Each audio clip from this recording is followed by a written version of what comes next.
哋今日要講嘅書係吃蘋果，吃蘋果，吃蘋果。係啦，你打開啦。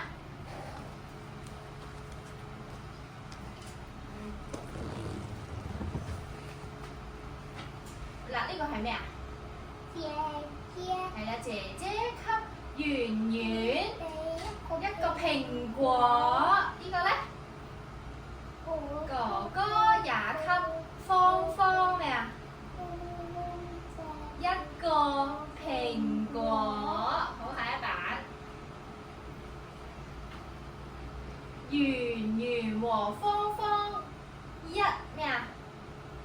一起吃蘋果，係咪一齊吃蘋果啊？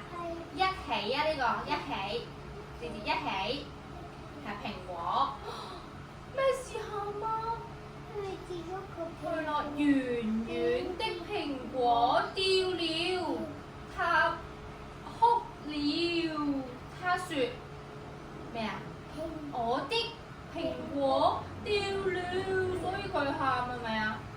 因為蘋果做咩啊？係啦，下一頁。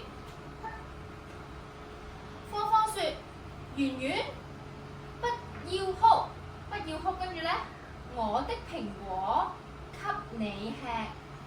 芳芳請翻圓圓食佢個蘋果係咪啊？叫佢你唔好喊啦，佢哋喺度咩啊 ？share 係咪啊？係啦，跟住咧，圓圓點啊？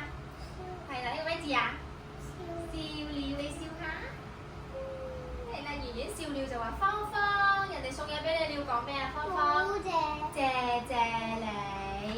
然後圓圓和芳芳就你一口，我一口，跟住咧一起